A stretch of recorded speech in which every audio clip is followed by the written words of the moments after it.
Handsome घोड़ा कुछ जगह विशिंग हैप्पी बर्थडे बेटा। Thank you Baba thank you. अच्छा बाबा वो गिफ्ट कहीं अच्छी तो पई गटे पर्सनल गिफ्ट अच्छी बाबा आई लव यू। भंजा हाँ तू ढेर गाड़ी बसी अच्छा। से फॉर्च्यूनर गाड़ी में जमा बसी अच्छा गाड़ी आगे बसे घिर घिर की घुरिया आसा आसा आसा ସାଇ ତମେ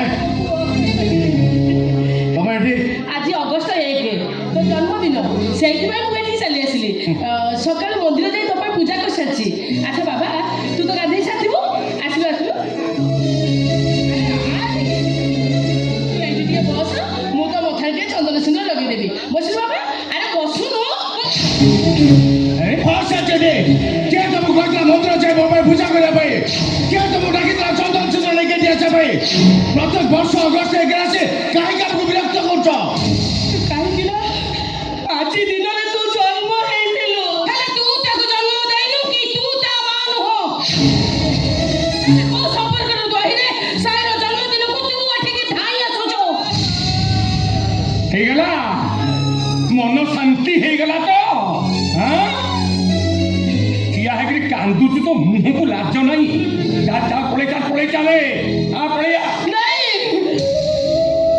ସାଇ ମତେ ଘୃଣା କରୁ ମାଡ଼ ମାରୁ ଏମାନେ ସମସ୍ତେ ମତେ ନିନ୍ଦା କରନ୍ତୁ ତଥାପି ସବୁ ବର୍ଷ ଏଇ ଦିନରେ ଏଠିକି ଆସି ମୁଁ ତାକୁ ଟିକେ ଆଖି ପୁରେଇ ଦେଖିବି ଆଉ ତା ଘୃଣା ଗାଳିକୁ ଏଇ ପଣତ କାନିରେ ଗଣ୍ଠି କରିନେଇ ମୁଁ ବରଷକ ଯାକ ବଞ୍ଚିଯିବି ମୁଁ ବରଷକ ଯାକ। ତୁ ଜାଣିଛୁ ବାବା ଜାଣିଛୁ କାଲି ରାତିରେ ବିରି ବତୁରେଇ ମୁଁ ତୋ ପାଇଁ ପିଠା କରି ଆଣିଛି ତୁ କ'ଣ ମୋ ହାତ ତିଆରି ପିଠା ଖାଇବୁନି ଖାଇବୁ ନା ଧନ ପିଠା ଖାଇବୁ। ହବ ଭଳି ଗୋଟେ ଅସଲା ମଣିଷ ମତେ ଛୁଇଁଲେ ମୋର ଇନଫେକ୍ସନ ହବ ଆଉ ତମେ ତୁ ମିଠା ଖାଇବି ରୋଗରେ ପଡ଼ି ମରିବା ପାଇଁ? ଏଇ ଦେଖ ଏଇ ଟିକେ ଆଗରୁ ମୋ ବାବା ମତେ 70 ଲକ୍ଷ ଟଙ୍କା କାର୍ ଗିଫ୍ଟ କରିଛନ୍ତି ଆଉ ମୋ ମାମା 50 ଲକ୍ଷ ଖର୍ଚ୍ଚ କରି ବହୁତ ବଡ଼ ପାର୍ଟି ଆରେଞ୍ଜ କରିଛନ୍ତି। ଆଉ ଏ ଡ୍ରେସଟା ଦେଖୁଛ ମୋ ମାମା 40,000 ଟଙ୍କା ଦେଇ ଅନଲାଇନ୍ ଅର୍ଡର କରିଛନ୍ତି। ଯଦି ଜୀବନଠୁ କିଏ ଅଧିକା ମତେ ଭଲ ପାଏ ସେ ହଉଛି ମୋ ମାମା ଆଉ ମୋ ମାମାଠୁ ଯିଏ ଅଧିକା ଭଲ ପାଇବାର ନାଟକ କରେ ସେ ଗୋଟେ ଡାହାଣୀ।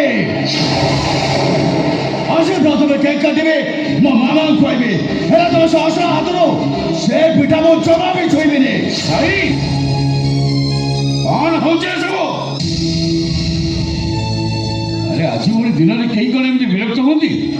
ଯଦି ସ୍ନେହ ମମତାର ତୋ ପାଇଁ ସେ କିଛି ନେଇ ଆସିଛି ତୋର ଯଦି ଗ୍ରହଣ କରିବାର ନାହିଁ ତ ମନା କରିଦେବୁ। ବାବା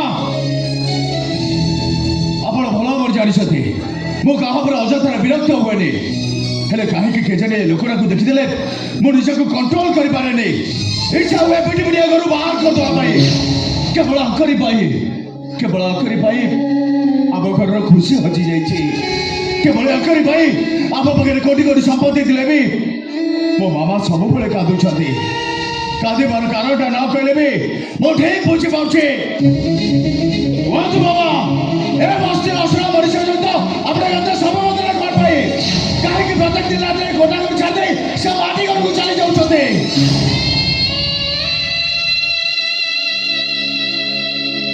ଉତ୍ତର ଦିଅ ସରୋଜ ମହାପାତ୍ର ପୁଅ ପ୍ରଶ୍ନର ଉତ୍ତର ଦିଅ।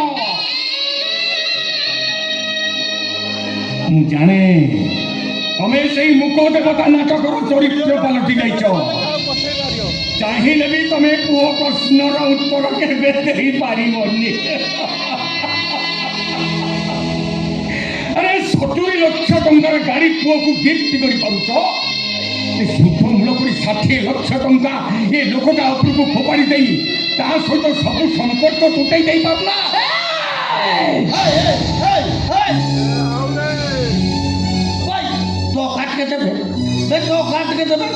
ଛତା ମଦ ପିଇ ଏଠି ଲକ୍ଷ ଲକ୍ଷ ଟଙ୍କାର ହିସାବ କରୁଛୁ?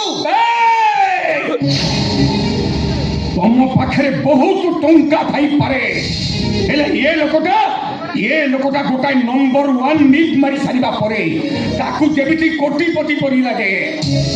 ତମେ ସବୁ ଟଙ୍କା ଟଙ୍କା ହେଇ ପାଗଳ ହେଇଯାଉଛ। ହେଲେ ଆମ ପରି ଗରିବ ଲୋକମାନଙ୍କ ମାଟି ଘରର ସମ୍ପର୍କ କିଣିବାକୁ ହେଲେ ତମକୁ ବ୍ୟାଙ୍କରୁ ଲୋନ୍ କରିବାକୁ ହବ। ଏ କଥାଟା ଯେମିତି ସବୁଦିନ ପାଇଁ ମନେ ରଖିଥିବ। କାହାରି କଥା ମନେ ରଖିଲେ ଆମର କିଛି ଲାଭ ହବନି। ତମେ ମାନେ ଏଠୁ ଚାଲିଯାଅ, ଆମ ସ୍ୱାମୀଙ୍କ ଜୀବନରେ ସବୁଦିନ ପାଇଁ ଦୂରେଇ ଯାଅ। କାରଣ ସେ ତୋ ପାଖକୁ ଗଲେ ମୋ ପୁଅଟାକୁ ଖରାପ ଲାଗୁଛି। ବାରମ୍ବାର ତମ ସମ୍ପର୍କ ବିଷୟରେ ସେ ମତେ ପଚାରୁଛି। ଆଗରୁ କଥାଟା ଅଲଗା ଥିଲା, ଏବେ ସେ ବଡ଼ ହେଲାଣି। ତେଣୁ ମୁଁ ତତେ ହାତ ଯୋଡୁଛି ସଙ୍ଗୀତ, ତୁମ ସ୍ୱାମୀଙ୍କ ଜୀବନରୁ ଦୂରେଇ ଯାଅ। ଦୂରେଇ ଯାଇଛି ମା, ଆଜି ନୁହେଁ, ଅନେକ ଦିନ ଆଗରୁ ମୁଁ ଦୂରେଇ ଯାଇଛି। ସବୁବେଳେ ମୋ ଘରକୁ ଆସିବା ପାଇଁ ମୁଁ ତାକୁ ବାରଣ କରିଛି, ରାଣ ନିୟମ ବି ମୁଁ ଦେଇଛି। କ୍ରିକେଟ ଖେଲା ବେଳେ ମୋ ସାଙ୍ଗମାନେ କହୁଥିଲେ, ସାଇ ତୋ ବାବାଙ୍କ ଗାଡ଼ିଟା ଆମ ସାଇଆଡ଼େ ସବୁବେଳେ ଆସୁଛି। ଏ କଥା ଶୁଣି ମତେ ବହୁତ କଷ୍ଟ ହୋଇଥିଲା। ଇଚ୍ଛା ତ ହଉଥିଲା ଆପଣଙ୍କ କଳା ଧରି ଆପଣଙ୍କୁ ବଚାଇଥାନ୍ତେ। କୁହନ୍ତୁ ବାବା, ଏ ବସ୍ତିର ଅସଲ ମଣିଷଟା ଆପଣଙ୍କର? ହଁ, ସେ ମୋ ନିଜର ମଣିଷ।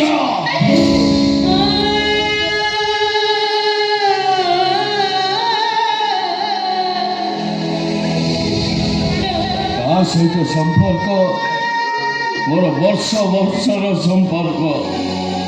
ଏମିତିକି ତୁ ଜନ୍ମ ହବା ଆଗରୁ।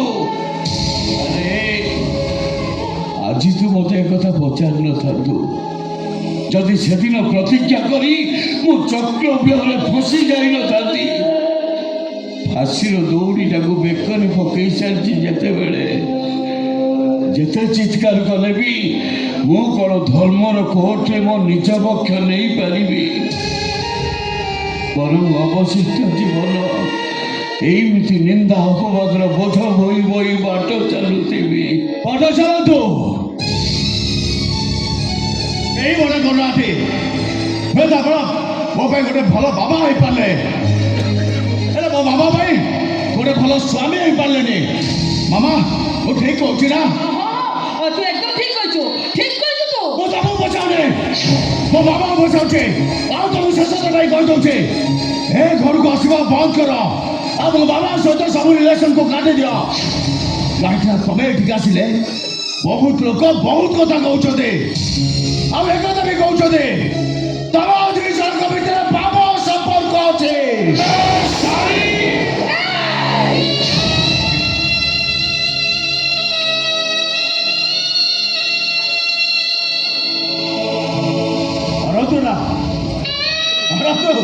ଅଟକେଇଲେ କାହିଁକି?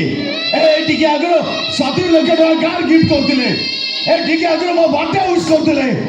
ଆଉ କଣଟା ଟିକେ ସତ କହିଲେନି ବୋଲି ଆଜି ଭଳି ଦିନରେ ମୋ ଉପରକୁ ଆପଣ ହାତ ଉଠେଇଦେଲେ ନା? କାହିଁକି ବାବା? ଏ ଲୋକଟା ମୋଠୁ କ'ଣ ଆପଣଙ୍କର ଏତେ ନିଶାଣ? ସେ ସମ୍ପର୍କର ମାନେ ତୁ ବୁଝିପାରିବୁନି। ନା, ସେ ଛୋଟ ପିଲା ହେଇଛି, ବୁଝି ପାରିବୁନି। ଆଜି ଭଳି ଭଲ ଦିନରେ ଏ ଦିଟା ଭିତରକୁ ବସି ଆସିଛି, ଦିନଟା ପୁରା ନଷ୍ଟ କରିଦେଲେ। ତମ ଦିନକୁ ଆଜି ବାଟି ବାଟି ଏଠୁ ବିଦା କରିଦେଲେ।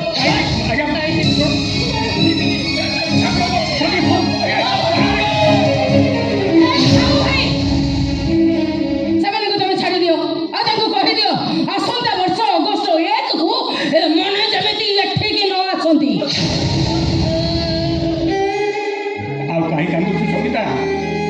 ଆରେ କଣ ପାଇଁ ଆଉ କାନ୍ଦୁଛୁ? ରାତି ଉଜାଗର ହେଇ ଚକୁଳି ପିଠା କରି ଆଣିଥିଲୁ ବୋଲି ମାଡ଼ ଖାଇଲୁ, ମନ୍ଦିର ଯାଇ ପୂଜା କରିଥିଲୁ ବୋଲି ଗାଳି ଶୁଣିଲୁ, ଆଉ ଚନ୍ଦନ ସିନ୍ଦୁର ନେଇ ଆସିଥିଲୁ ବୋଲି ଗୋଟେ ଅସନା ମଣିଷର ଆଖ୍ୟା ପାଇଲୁ।